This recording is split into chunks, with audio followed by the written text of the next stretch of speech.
Good morning વિદ્યાર્થી મિત્રો, તમે બધા મજામાં હશો અને મજામાં રહો એવી પ્રાર્થના છે ભગવાનને।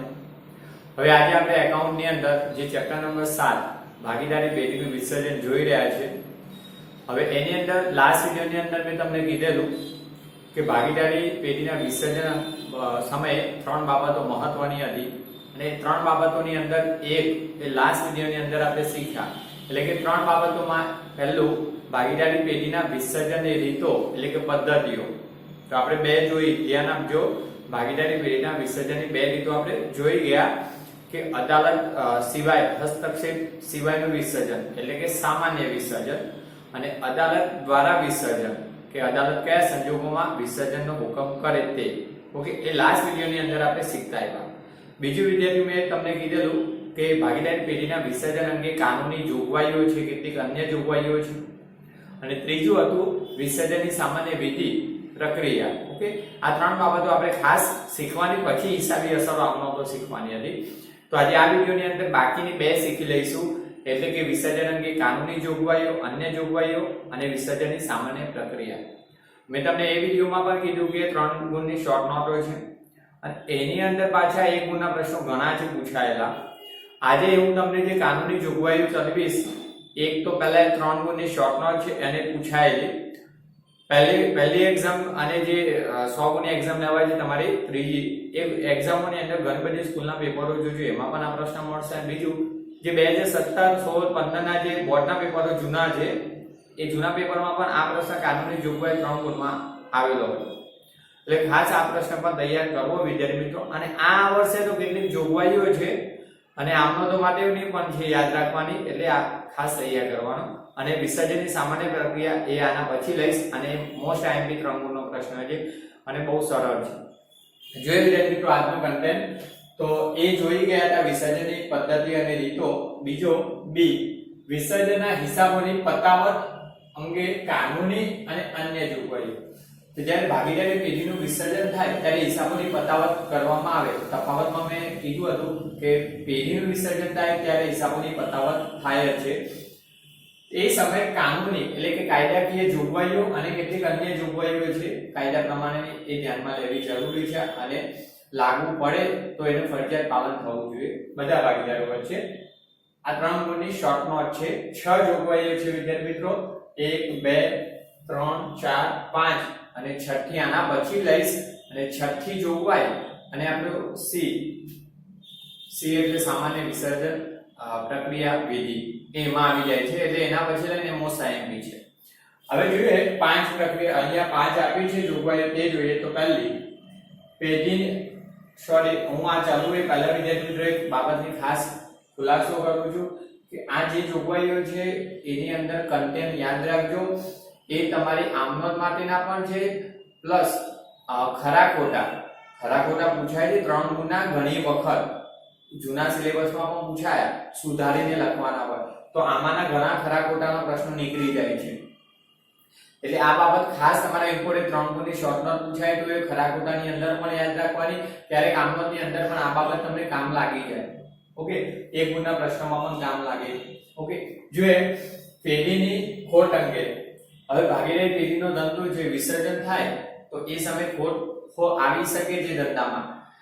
તો ભારતીય ભાગીદારી કાયદા પ્રમાણે જો પેઢીનું વિસર્જન થયું હોય અને વિસર્જન સમયે પેઢીમાં નુકસાન અથવા એને મૂડી ખાત એટલે મિલકતો કરતા દેવા વધી ગયા હોય તો આ મૂડી ખાત ચૂકવવા માટે નીચેના સંજોગો 3 છે। તો પેઢીનું નુકસાન અથવા ખોટ આ 3 સંજોગોમાં વસૂલ કરી શકાય, ભરપાઈ કરી શકાય। એટલે કે જો પેઢીનું નુકસાન ખોટ હોય તો પહેલા એ પેઢીની જે મૂડી હોય ને, પેઢીનો નફો એ નફામાંથી ભરપાઈ થઈ જાય।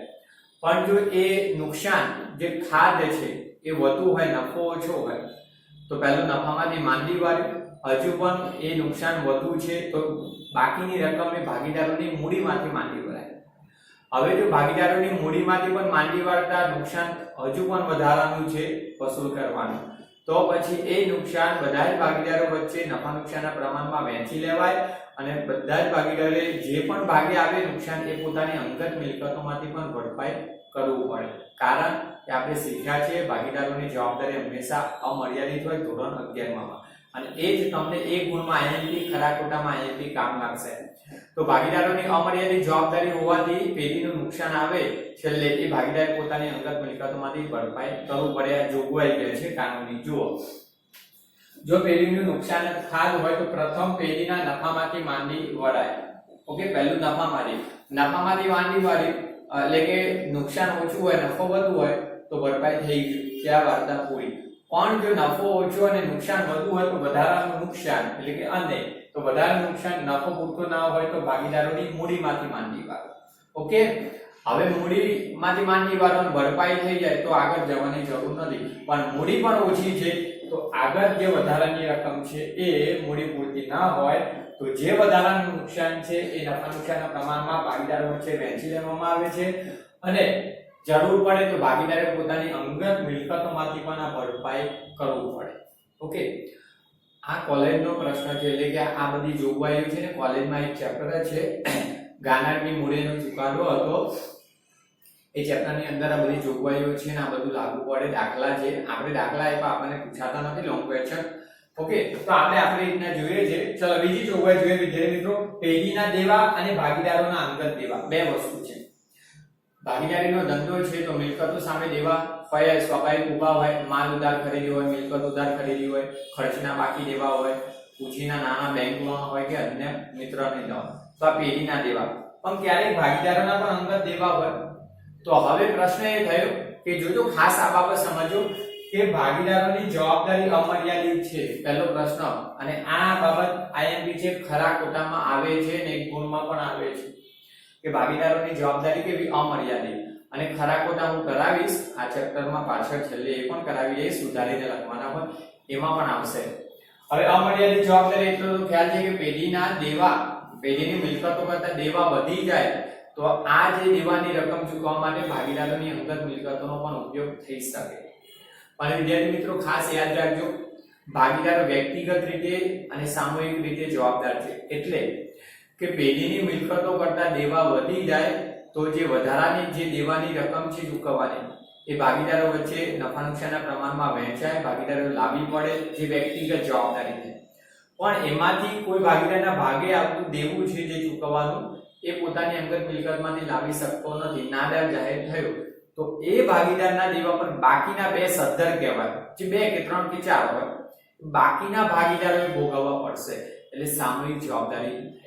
ઓકે, જુઓ ભાગીદારની જવાબદારી અમર્યાદિત એટલે પેઢીના ત્રાહિક પક્ષના, ત્રાહિક એટલે ત્રીજા પક્ષના, જેમ કે લેણદારોને નાના ચૂકવવાના હોય, ખર્ચના દેવા ચૂકવવાના બાકી હોય, લોન ચૂકવવાની જેમ કે બેંક લોન હોય કે મિત્ર કોઈ પણ લોન, એ પરત્વેના દેવા માટે દરેક ભાગીદાર વ્યક્તિગત અને સામૂહિક રીતે જવાબદાર છે. મેં અમને સમજાયું, વ્યક્તિગત રીતે ભોગવવાના આવે નફા નુકસાનમાં એ અંગત મિલકતમાંથી લાવવા પડે અને કોઈ ભાગીદાર જો એ લાવી ન શકતો હોય, નાદાર જાહેર થાય તો એના ભાગના જે દેવા છે બાકીના ભાગીદારો લાવવા પડે, તો સામૂહિક રીતે જવાબદાર છે બધા જ ભાગીદાર.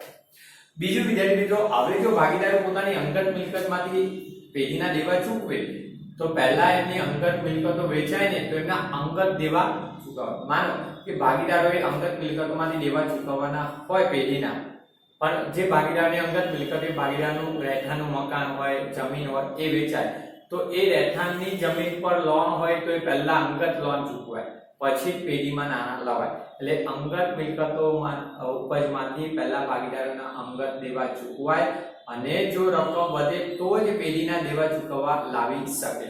જુઓ, પરંતુ જો ભાગીદારોની અંગત મિલકતોનો ઉપયોગ અંગત દેવા ચૂકવાયા બાદ વધેલ રકમમાંથી પેઢીના દેવા ચૂકવવા માટે ઉપયોગ થઈ શકે. એટલે આ બાબત પણ ખાસ યાદ રાખવી. અંગત મિલકતો વેચાય તો પહેલા અંગત દેવા હોય ભાગીદારોના એ ચૂકવાય અને વધે તો જ પેઢીના દેવા ચૂકવવા માટે રકમ લાવે અને ઉપયોગ થઈ શકે. ઓકે, તો આ બાબત સમજજો, યાદ રાખજો. ત્રીજી જોગવાઈ ભાગીદારોની પેઢીને લોન. તમને ખબર છે બેંકમાંથી પણ લોન લેવાય, પૂંછીના મિત્રો અન્ય રીતે પણ લોન લેવાય અને ભાગીદારો પણ પેઢીને લોન આપે. યાદ રાખજો, ભાગીદારોએ પેઢીને આપેલ લોનની વાત ચાલે છે, પેઢીએ ભાગીદારોને આપેલી લોનની વાત નથી. પેઢીએ ભાગીદારોને લોન આપી તો પેઢી વસૂલ કરી લે, પણ આ ભાગીદારોએ પેઢીને આપેલી લોન છે એટલે પેઢીએ ભાગીદારોને લોન ચૂકવવાની હોય. હવે લોનની ચૂકવણી કેવી રીતના થાય? હવે જો પેઢીનું વિસર્જન થાય ને એટલે કે બંધ થાય ત્યારે પેઢીની મિલકતો વેચાય. આ બાબત ક્રમ યાદ રાખજો, મોસ્ટ ઇમ્પોર્ટન્ટ ક્વેશ્ચન છે. પાછળ પણ હજુ 3 ગુણની શોર્ટ નોટમાં પણ આવશે. પેઢીની મિલકતો વેચાય, એ મિલકતોની જે ઉપજ આવશે કુલ જમીન, મકાન, યંત્રો બધી જ મિલકતો વેચાય. અદ્રશ્ય મિલકતની ઉપજ પણ ધ્યાનમાં લેવાય. એ ઉપજમાંથી પહેલા પેઢીનો વિસર્જન ખર્ચ ચૂકવાય. આ ખરા ખોટામાં પણ આવશે. તો પેઢીની મિલકતોની ઉપજમાંથી પહેલો વિસર્જન ખર્ચ એટલે કે વિસર્જનની પ્રક્રિયા કરે ત્યારે કેટલા ખર્ચા થવા હોય, ક્યારેક વકીલની જરૂર પડે તો એની ફી ચૂકવાય, અન્ય પ્રોસેસો, આ બધા ખર્ચા એટલે વિસર્જન ખર્ચ. ઓકે, તો પહેલો વિસર્જન ખર્ચ ચૂકવાય. પછી રકમ વધે મિલકતોની ઉપજની તો દેવા ચૂકવાય પેઢીના, જેમ કે લેણદારોને નાના ચૂકવવાના હોય, માલ ઉધાર ખરીદ્યો હોય તેના, બેંક ઓવરડ્રાફ્ટ બેંકમાંથી લીધો હોય તો એ પણ દેવું કહેવાય, બેંક લોન હોય તો દેવું કહેવાય, ખર્ચના બાકી દેવાય કોઈ ખર્ચા તો એ દેવા ચૂકવાય. ત્યારબાદ ભાગીદારોની લોનો ચૂકવાય. ધ્યાન આપજો, પહેલો વિસર્જન ખર્ચ, પછી ત્રાહિત પક્ષના દેવા, લેણદારો બેંક કે અન્ય હોય તે, અને વધે તો જ ભાગીદારોની લોનો ચૂકવાય. હવે પ્રશ્ન એ થયો કે ભાગીદાર એક કરતા વધારે ભાગીદારોએ પેઢીને લોન આપી હોય અને રકમ પૂરતી ના હોય બધી લોન ચૂકવવા, તો શું કરાય? એ ભાગીદારોની લોનનું પ્રમાણ નીકાળાય અને લોનના પ્રમાણમાં લોન ચૂકવાય. જુઓ, એ કોલેજમાં મોસ્ટ ઇમ્પોર્ટન્ટ ક્વેશ્ચન હોય છે, આપણે જોઈએ. પણ ભાગીદારો પેઢીના વિસર્જનમાંથી પેઢીની મિલકતો વેચી, ધ્યાન આપજો, વિસર્જન સમયે પેઢીની મિલકતો વેચાય, એની પેઢીની મિલકતોની ઉપજમાંથી સર્વપ્રથમ વિસર્જન ખર્ચ ચૂકવાય. આગળ હું કરાવી શકું એટલે અહીંયા એમપી લખ્યું નથી. અને ત્યારબાદ પેઢીના દેવા ચૂકવવામાં આવે. ત્રાહિત દેવા, ત્રાહિત એટલે સામાન્ય પક્ષના, બેંક લોન, ઓવરડ્રાફ્ટ, લેણદારોને. ઓકે, અને ત્યારબાદ વધતી રકમમાંથી ભાગીદારોએ પેઢીને આપેલી લોનની રકમ ચૂકવવાની હોય. ત્યાર પછી વધે દેવા ચૂકવ્યા બાદ લેણદારોને ખર્ચના બાકી દેવા હોય કે ઓવરડ્રાફ્ટ કે લોન કે અન્ય, પછી વધે તો ભાગીદારોની લોન ચૂકવાય. હવે લોનની ચૂકવણીમાં મેં કીધું કે એક કરતા વધુ ભાગીદારોની લોન હોય તો ભાગીદારોની અંગત મિલકતમાંથી પહેલા કશું વસૂલ ના થાય. પહેલા તો 3 ભાગીદારો હોય, ત્રણેય લોન આપી હોય તો પહેલી એમની અંગત મિલકતમાંથી લોન વસૂલાય. કારણ કે મૂડી જે પરત કરવા માટે પૂરી રકમ નથી ઉપજની. ઓકે, હવે અંગત મિલકતમાંથી કઈ વસૂલ ન થાય ત્યારે તેવા ભાગીદારોની લોનના પ્રમાણમાં ચૂકવાય. હવે 3 ભાગીદારો હોય, ત્રણે કોઈ 1 લાખ, કોઈ 2 લાખ એક્ઝામ્પલ, અને કોઈ 3 લાખ આપ્યું. એક્ઝામ્પલ છે, જાણકારી મળે. એક ભાગીદાર 1 લાખ આપ્યા, એક ભાગીદાર 2 લાખ આપ્યા અને એક ભાગીદાર 3 લાખ. હવે પેઢીની મિલકતોની ઉપજમાંથી કઈ વસૂલ પેઢીની મિલકતમાંથી હવે 50,000 રૂપિયા જ વધ્યા છે. 50,000 રૂપિયા. હવે આ લોન તો 1 લાખ, 2 લાખ ને 3 એટલે 6 લાખની લોન છે, કેવી રીતના પરત કરવી? તો હવે શું કરાય? લોનનું પ્રમાણ નીકળાય. તો લોનનું પ્રમાણ 1/2/3 નીકળે. 1 લાખ, 2 લાખ ને 3 લાખ એટલે 1/2/3 ના પ્રમાણમાં આ લોન ચૂકવાશે, લોનના પ્રમાણમાં. ઓકે, ચોથી જોગવાઈ જોઈએ ખાસ. આ જોગવાઈ મોસ્ટ આઈએમપી છે ખરા ખોટાની અંદર. જો ભાગીદારોની પત્નીની લોન, આ તો ભાગીદારોએ પેઢીને લોન આપી હતી, એની જોગવાઈ જોઈ ગયા.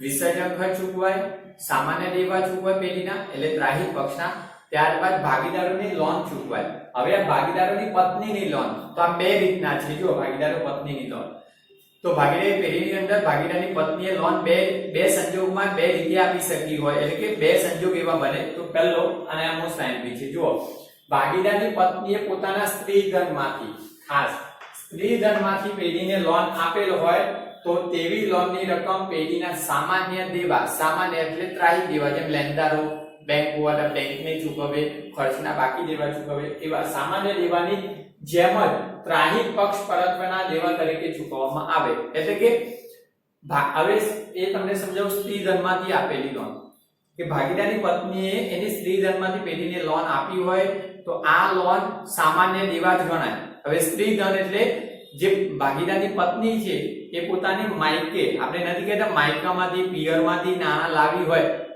પોતાના, અને એમાંથી જો પેઢીને લોન આપી હોય તો સ્ત્રી ધનમાંથી લોન કહેવાય. એને કમાયેલી મૂડીમાંથી. એક્ઝામ્પલ, એનો મતલબ કે ભાગીદારની પત્નીએ પોતે જે કમાણી કરેલી હોય, પોતાની પાસે નાણાં હોય, એમાંથી જો પેઢીને આપ્યા હોય તો સ્ત્રી ધનમાંથી આપેલી લોન કહેવાય. હવે એ રીતના લોન આપી હોય તો આ લોન સામાન્ય દેવા જે છે ને, આપણે જે ભાગીદારની લોન ત્રીજા નંબરમાં ચૂકવીએ તો વિસર્જન ખર્ચ ચૂકવાય, પછી સામાન્ય દેવા ચૂકવાય. જુઓ, પેઢીના સામાન્ય દેવા, તો એની સાથે ચૂકવાય એટલે કે લેણદાર સમજીને પત્નીની લોન ચૂકવી દેવાય, જેમ લેણદારોને ચૂકવે છે એમ ચૂકવાય, અને પછી પત્નીની લોન ચૂકવાય, પછી ભાગીદારોની લોનો ચૂકવાય, સ્ત્રી ધનમાંથી લોન આપી હોય ત્યારે. પણ બીજું કે જો તેના પતિના નાણામાંથી તેને પેઢીને લોન આપી હોય તો પછી એ ભાગીદારની લોન જ ગણાય. એના પતિના નાણામાંથી લોન આપે તો એ પતિની જ લોન ગણાશે. અને પતિની લોન ક્યારે ચૂકવાય? વિસર્જન ચૂકવાય, સામાન્ય દેવા ચૂકવાય, પછી ભાગીદારોની લોનો ચૂકવાય. તો એ ત્રીજા નંબરમાં ચૂકવાશે ભાગીદારોની લોન સાથે, જ્યારે પતિના નાણામાંથી લોન આપી હોય ત્યારે. અને સ્ત્રી ધનમાંથી લોન આપી હોય તો જે સામાન્ય દેવા ચૂકવે ને, લેણદારોના બેંક લોનો, ઓવરડ્રાફ્ટ, એ રીતના પત્નીની લોન ચૂકવાઈ જાય, પછી જ ભાગીદારોની લોનો ચૂકવાય. અને ભાગીદારના નાણામાંથી આપે તો ત્રીજા ક્રમમાં ભાગીદારની લોન તરીકે અર્ગતન થશે. ઓકે, આ ખાસ આઈએમપી છે, ખરા ખોટામાં આવેલો પ્રશ્ન છે. ઓકે, તો યાદ રાખજો આ બાબતમાં. અને પાંચમો, ભાગીદારોની જવાબદારી. આ પણ ખરા ખોટામાં છે ને આગળ કહી દીધું છે એટલે રિમાઇન્ડ કરવાની છે. જુઓ, ભાગીદારોની જવાબદારી પેઢીમાં કેવી છે? અમર્યાદિત. એક ગુણમાં પણ આવેલો છે, વિકલ્પમાં પણ. અને આપણે 11મા ધોરણમાં શીખ્યા છે વિદ્યાર્થી મિત્રો કે ભાગીદારોની જવાબદારી પેઢીમાં અમર્યાદિત હોય, એ વ્યક્તિગત અને સામૂહિક રીતે જવાબદાર. હમણાં કીધું, જો ભાગીદારની જવાબદારી અમર્યાદિત છે એટલે કે જો કોઈ ભાગીદાર અથવા ભાગીદારો નાદાર જાહેર થાય ત્યારે સદ્ધર ભાગીદારે પેઢીના દેવા ચૂકવવા, પોતાની અંગત મિલકતોમાંથી પણ ચૂકવવા પડે. મેં કીધું ને, 3 ભાગીદારો હોય અને 3માંથી એક ભાગીદાર નાદાર જાહેર થયો અથવા 2 ભાગીદાર નાદાર જાહેર થયા તો બાકીનો એક છે સદ્ધર કહેવાય. તો એ ભાગીદારે પોતાની અંગત મિલકતોમાંથી પેઢીના દેવા ચૂકવવા પડે. અને જો 3 નાદાર જાહેર થયા તો ભાગીદારી પેઢી છે નાદારી જાહેર કરે છે કોર્ટ દ્વારા, તો લેણદારોના દેવા ચૂકવતા નથી. ઓકે, પણ જો સદ્ધર હોય ત્યાં સુધી સદ્ધર ભાગીદાર બંધાયેલો છે, એની અંગત મિલકતોમાંથી પેઢીના દેવા ચૂકવવા પડે. એટલે ભાગીદારોની જવાબદારી પેઢીમાં અમર્યાદિત છે. વિદ્યાર્થી મિત્રો, આની અંદર જે પ્રશ્નો બધા આઈએમપી હતા આ લખી લેજો બોર્ડ પર. મોસ્ટ આઈએમપી છે અને શોર્ટ નોટ તૈયાર કરજો. હવે આના પછી એક છઠ્ઠી જોગવાઈ લેવાની છે અને એના પછી સી, એટલે છઠ્ઠી જોગવાઈની અંદર જ સામાન્ય વિધિ જે ત્રીજો છે સી આવી જશે. ઓકે,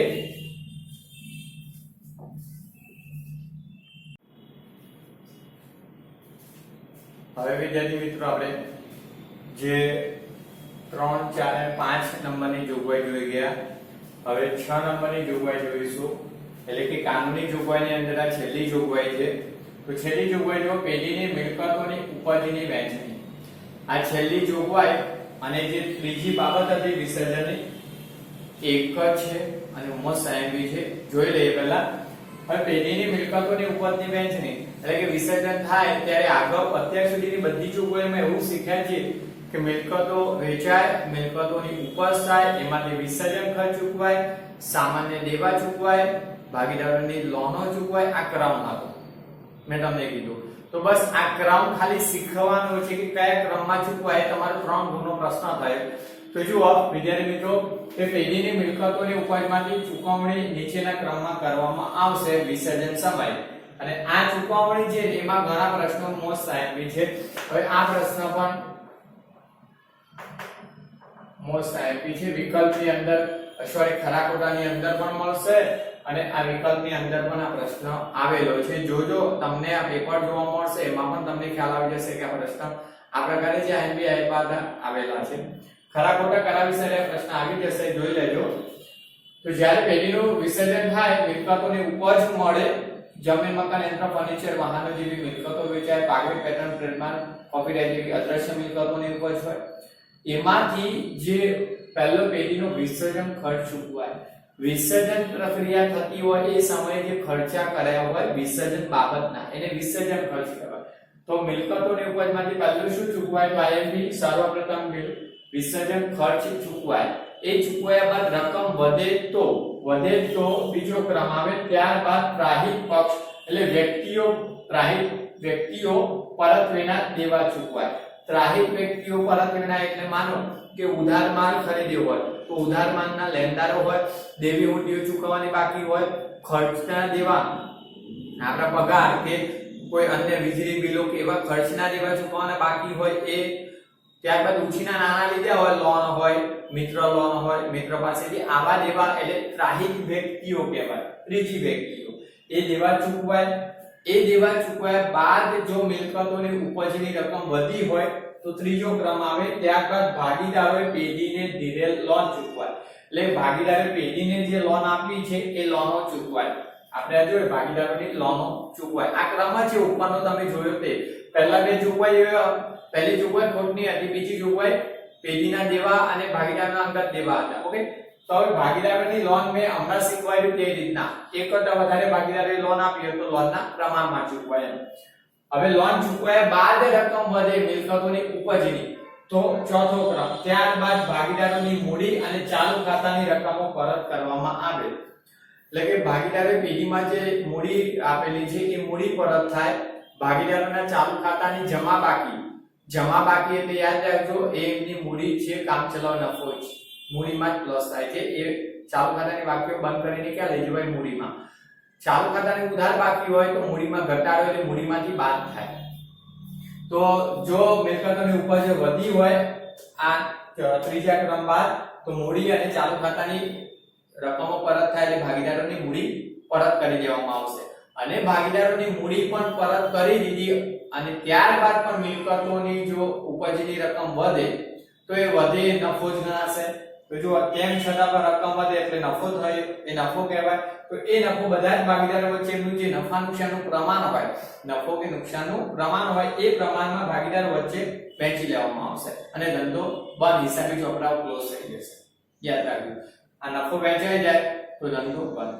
માનો કે પહેલો ક્રમ હતો વિસર્જન ખર્ચ ચૂકવાયો, મિલકતોની ઉપજ નથી, તો બસ ધંધાનું દેવું જ હોય. આ બધા દેવા ચૂકવવાના પ્રાયિક પક્ષના લોન એ ભાગીદારોની અંદર મિલકતોમાંથી વસૂલ થાય, અમર્યાદિત જવાબદારી. આ ક્રમ એવો છે કે મિલકતોની ઉપજ વધેલી હોય અને તો ક્રમ વાઇઝ ચૂકવાતું જાય છે. આ કોલેજની અંદર દાખલો થાય છે, તમારે પણ માલ આ બધા ખાતા બનાવવાના છે. માલ મિલકત નિકાલ ખાતું છે. આ ક્રમે જે માલ મિલકત નિકાલ ખાતાની અંદર જે ચૂકવણીઓ દર્શાવવાનો એક ક્રમ જ છે. હું તમને આમ નોંધોને બધું શીખવાડી દઈશ, પણ આ ક્રમે તમારે 3 ગુણની શોર્ટ નોટ કેવી રીતના તો જો પ્રશ્ન એક્ઝામમાં કેવી રીતના આવેલું છે તે કહી નાખું બોર્ડમાં પણ. વિસર્જનની સામાન્ય વિધિ કે પ્રક્રિયા. હવે આપણે જોયું વિસર્જનની 3 બાબતો જોયા હતા.